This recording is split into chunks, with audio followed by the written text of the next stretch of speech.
responding to air raid alarms, blackout action plan.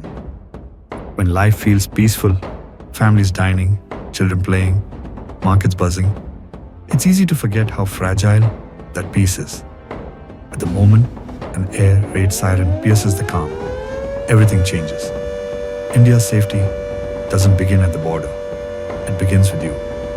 When you hear the siren, act fast. Turn off all lights, fans, and appliances. Draw the curtains. Shut the windows. Even a single spark can guide the enemy. This isn't panic. This is preparedness. The strength of a nation that knows how to protect its own. Teach your children what to do. A child pulls the curtain.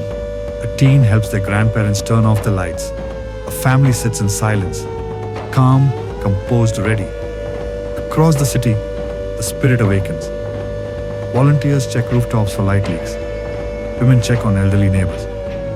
Soldiers at the border, calm, alert, unwavering. This is India. Every home, a fortress. Every citizen, a shield. In darkness, we don't hide, we unite.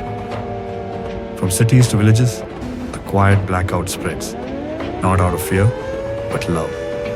Love for country, love for each other, and belief that in every test, India stands tall. Stay calm, stay strong. We belong to India. India belongs to us.